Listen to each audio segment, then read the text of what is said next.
Friday to you. I am Rick Godey. We are Real Country Radio Q94.1. In the other screen, you are looking at Mr. Jonquil, the infamous or famous. I'm not sure what the difference of infamous or famous is, Jonquil, but he is, infamous with Gippsland Bank and Trust, also other projects too. But we're going to be talking about Jonquil Jubilee, and he is a vendor at the Jonquil Jubilee of Paul Mann's boiled peanuts. Stick and stay. That's Waylon Jennings here on the Q, your home for Real Country, Q94.1. We just fired up the live streams on the Facebook page, and in the studio, bearing a Jonquil Jubilee shirt, there you go, John Cole. John, good morning, my friend. Welcome in. How are you? I am doing wonderful. Thanks for having us today. It's a real honor to be here. Well, thank you. No, you're most welcome. Matter of fact, it's really, I'm getting excited about jonquils and daffodils and all sorts of things that's going to be happening. But I noticed on the Facebook page for the Jonquil Jubilee, which, by the way, it's going to be Saturday, March 4th in Gippsland, Louisiana, exit 61, the daffodil capital of the state of Louisiana. But here's a vendor who's going to be there, and that is going to be you, Paul Mann's boiled peanuts. That's right. Is this going to be your first venture out in public with it? It is. This is just kind of a new startup thing. You know, I'm kind of semi-retired from the bank, and, you know, as everybody gets into a retirement mode, they find a hobby. And so we decided to try this. The namesake on this product is Paul Mann's boiled peanuts. Paul Mann was my father-in-law who passed away, milk made from Dubach. And inside that little jar is some of his recipe on the brine. He is from Liberty, Mississippi, a meat, which some of y'all may know. That's Jerry Clower land. And he had this recipe, and Mississippi being the boiled peanut capital of the world, I thought we'd just give it a whirl. All right, so you're going to be on site at the Jonquil Jubilee and selling your products. We're going to circle back to the peanut side of things. Brag, first of all, on Gippsland. Brag also on the Jonquil Jubilee, because here's the thing, John. It's really neat when people come together. Good things happen when they have the right motives. That's right, and the Jonquil Jubilee started back probably, I think this may be our 26th or 7th year, I'm not really sure. It started as a vision, as a fundraiser to augment the Vision 2000 committee, which was established to help revitalize the downtown. We in Gippsland were just like any other small town, the plight of not much holding people there and people moving out to the bigger cities to find jobs and that kind of thing. And there was a group of citizens and business owners that wanted to come together and raise money to just beautify the town. We built the Burkhalter gazebo. We built the E.W. Merritt pavilion. We spent thousands of dollars redoing the sidewalks and awnings on the businesses in town. And so that's kind of how it started. It has grown to what it is today. Vendors, tour sites. There's all kinds of legend. Some of the propaganda says there's over 1 million bulbs planted, but it may be more closer to 150 or 200,000.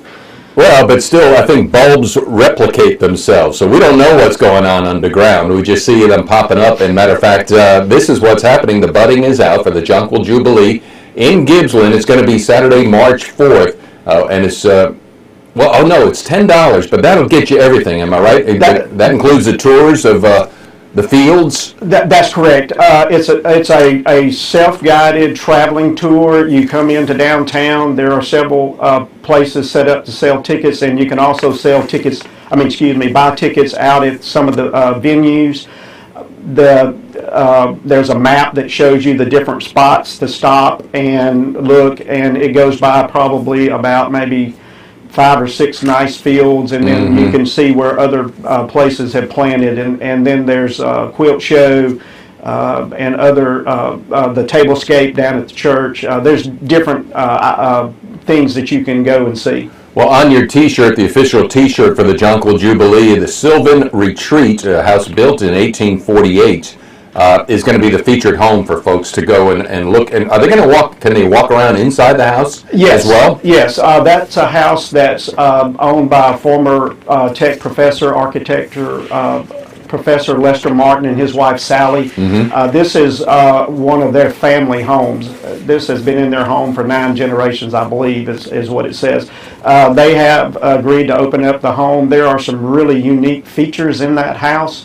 One of the things that I thought was unique is back in those days there was no way to really keep any records, and so on some of the walls in the hallways is history and things that the families wrote onto the wall to kind of keep that from getting lost. But when you walk down that hallway, there's stuff on the walls all the way back to probably 1850s. Our guest here this morning is Jonquil, and we're talking about the Jonquil Jubilee and also the launch, if you will, of Paul Mann's Boiled Peanuts. I think the stock goes on sale. When is that? Is that next month? Well, maybe so. I got to make a trip up to Wall Street. All right, first things first. How did Gibbsland get the name of the daffodil capital of Louisiana? Were you instrumental in that? Yeah, I've been there since the start. We had a lady there, Celia Jones, that has a huge garden. Unfortunately, it is not on the tour, I don't believe, this year. She had over 100 different varieties of daffodils in there, and she was one of the original people who said, hey, why don't we have a draw? I want to help revitalize the town. We can start with my garden and farm. And it just kind of grew from there. Celia does not live in Gibbsland any longer, but she occasionally comes back and is supportive of the festival. And then it just grew. We started adding speakers and demonstrations and allowing vendors, and it just kind of like any old Louisiana festival that started off small and has grown to what it is today. It sounds so benign, and it is.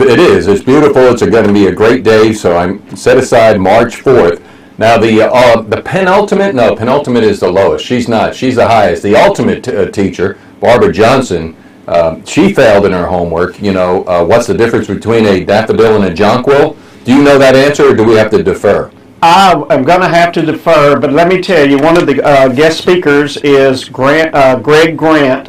He's a horticulturist from Texas. He's associated with Texas A&M. He is one of our featured speakers. He'll be speaking at 11 o'clock at the Gibbsland First Baptist Church, and someone can come and ask that question. I'll ask that question. All right, so Paul Mann's Boiled Peanuts, the original flavor, this is going to be the first time you're going to be selling it in public. Can people who are watching this now order it up online, or how are you distributing these? Yeah, they will be. One of the things that we're doing right now is working on our logo, working on our marketing piece, and getting our website set up. This is literally a brand new venture. I've been doing this for about 2 months, and right now I'm just experimenting with different flavors, different blinds, and trying to find the right combinations to develop a product line. What I'm going to have at the festival are going to be a Cajun flavor and then this original flavor. So I have in my hand the original flavor, correct? Correct. And that's the family secret recipe of Paul Mann, right? Correct. That you'll never tell, just like the Colonel, right? Right, that's right. It'll go to Dr. Pepper and Coca-Cola. Right, if I have to tell you, I'll have to kill you. So. There's some people that want you to tell me, so don't do that. And the next one is this Cajun, so this is... Yes, that one is in an experimental stage right now. That is a different combination of flavors there. That is not a overly hot combination. It's just got a little bit of Cajun flair to it. It is not overly salty. That is, I've given that recipe out to several people, and I hope you try it. And I am open to good criticism or bad. I'm trying to develop a good flavor and a good product. One of the outlets that I'm going to try to achieve is the here Local-Ruston farmers market, right. and then just kind of branch out from there. But hopefully we'll have internet sales and that kind of stuff. Are you going to be at the farmers market tomorrow? I am not. Okay, that's a great venue. Right. These are huge peanuts. Where do you get them? Yeah, I get those wholesale right now. Those are Virginia variety, which is the best variety for boiling, and they're the largest. There are different kinds of varieties, and in some of my research, I've determined that the Virginia variety would be the best. I do get those from a wholesaler. And one thing that I was mentioning to you earlier before we came on air, one thing that I'm going to do is I am going to grow peanuts. The best way to do boiled peanuts is to boil them green. And of course, in the off season, you can't get them green, so you have to use dried raw. And there's a 2-day process to get raw peanuts ready to boil. But what I'm going to do is experiment, and I'm going to plant about 5 acres of Virginia peanuts and see how that goes and try to grow those locally so I can have a locally grown product.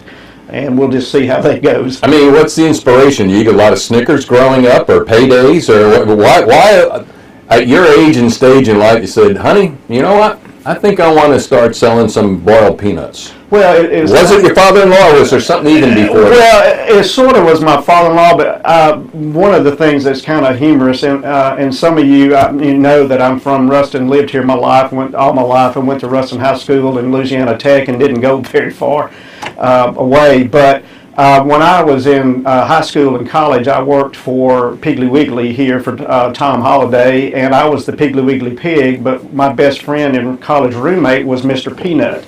And I don't know if that's some subliminal thing back in my childhood woke up and said, you know, I'm going to honor him and and start a peanut business. Who knows? Yeah, right. That's good. But do you still have the Piggly Wiggly costume, Mr. Pig? I do not. No, that was a company-owned costume. And I'll tell you another funny story. My wife is Jenny May from Duboc. She worked at the Piggly Wiggly in Bernice, and we have a picture in our house where she was the Piggly Wiggly pig in the Bernice parade, and I was the Piggly Wiggly pig here in the Peach Festival parade one year, and we both have pictures of us in the Piggly Wiggly pig suit. It was just divinely ordained to be. John Cole, our guest here on the Q-94.1. We're going to kill the radio portion of this. What can we tell the radio audience, or what do you want to tell them before we sign off, and then we'll continue on the live stream? I do want to mention I'm also the president of the Gibbsland Lions Club, and the start of the festival is actually February the 25th with the Lions Club dinner and auction. And this will be our 25th year to do that. We're showcased as the start of the festival. That's the Saturday before. It's at 6 p.m. at the Gibbsland Grill. And so we'll have a silent auction, and all of the money that we raise goes to our charity project. But this year, the Lions Children's Camp down in Leesville needs a new swimming pool, and there is a project going on around the state to get funding for that pool. All right. And we're going to dedicate half of the proceeds that we make from the auction this year to be donated to the children's camp to help get their pool.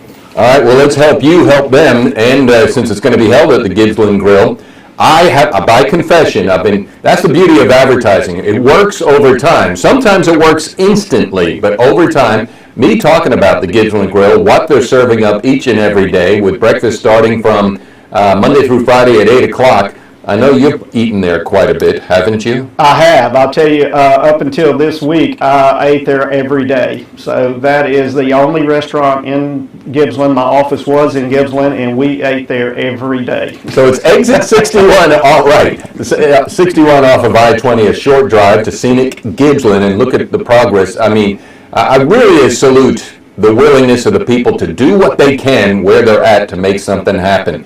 And you're doing that in Gibbsland and with the Gibbsland Grill. So it's being Friday. Give us what goes on there. How does have you had breakfast there as well? Oh yeah, the breakfast is awesome. They have a great breakfast menu. It's kind of old-fashioned, just like what Grandma makes. Pancakes and eggs and bacon and sausage. Red-eye gravy? Sometimes. Oh, really? Sometimes. They do have sawmill gravy for the biscuits, so it is really a great breakfast. And then at lunch, of course, I know y'all, and thank you very much for doing our menu. that we have there. But you know, today naturally is Friday, which is Fish Day. Fried Fish Day. What else? Is it just fried fish or? No, you do have another choice. You can get fried shrimp, or you can get a combination of fish and shrimp. Or, and one of my favorites is they do a red beans and rice dish on there as well. On Fridays? On Fridays. All right. And so that's typically I alternate every other Friday: fish, shrimp, red beans and rice. And so it's really a great meal. And what's the number to call in case somebody wants to or reserve the room to have reunions, to have parties there? Yes, 843-1111. And they can ask for Tamara Israel. She is the manager and running the restaurant right now. And so we do have a very, very nice, large banquet type room that holds about 70 people. Good.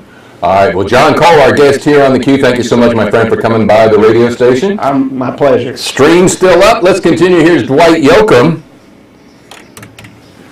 All right. So we are still live here. Now, that's John Cole there, ladies and gentlemen. Should I open this and try one? Yeah, you absolutely. All right. Here we go. I don't have a napkin, but this is kind of dangerous. Hopefully Bill doesn't watch this because... We don't want the brine. Okay. So I am having my first Paw Man's peanut. I like to smell my food. These are big peanuts. Yeah, that again is the Virginia variety. Man. Very good. Wow. How many can you eat at one sitting? I mean, this is not right to do because... Yeah, that's a pint jar there. I will have another size as well. Man. A quart jar. And then one of the things that I'm doing on site, now those are pressure cooked. That jar will stay, it's pressure cooked just like what Grandma used to do with her peas and beans.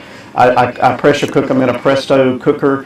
They'll keep for about 9 to 10 months. And what I'm gonna be doing at the festival, I'm gonna have those available. Then I'm actually gonna be cooking fresh, hot on site, and so you can either take a canned one home to eat later, or you can take a fresh bag as well. Now, on the fresh side, if you buy the bag or a couple bags and you can't eat them all, you can freeze them, and they will keep for almost a year to a year and 3 months frozen. And then what you do is take them out and just heat them in the bag, reboil them to heat them, and so they'll keep over a year frozen. I already had 3. I mean, you want one? Oh, no, I eat them all the time. I bet you do, huh? One more, man, and then I gotta... All right, so Paw Man's Peanuts, you are seeing literally the birth of a cottage industry, at least business, you know. Yeah, I hope so. From the ground up, no pun intended there, because John Cole plans on growing these. Man, put them away. Yeah, so the shelf life after you open it, I would dare say, is 15 minutes. Yeah, absolutely. They're gone. They'll be gone. But in all seriousness, after you open them, if you don't eat the whole jar, which you probably will, but if you don't, you just put the lid back on, put them in the refrigerator, and they'll keep 5 to 7 days. Awesome. John Cole, our guest. Go and see him at the Jonquil Jubilee. That's going to be Saturday, March 4th. And then we'll keep you posted when he gets set up at the Ruston Farmers Market, which is really a good thing. Yes. I mean, I highly encourage you to do that. It's a great organization, has great crowds, and I think you'll do very well there. Yes, and I've talked to them already about setting up down there. Awesome. Any other closing thoughts before we kill the stream? No, just once again, I want to invite everybody out to the Jonquil Jubilee, March the 4th. I want to invite anyone to come to the Lions Club auction on the 25th, starting at 6 o'clock there at the Gibbsland Grill, and we do have a silent auction and a few live auction items. All of this again goes to support the projects of the Lions Club, and this year 50% of the proceeds that we raise will go to the Lions Children's Camp to help fund their pool project. In Leesville. In Leesville, that's correct. All right, John, thank you so much. And you know what to do. Help us help more. Push this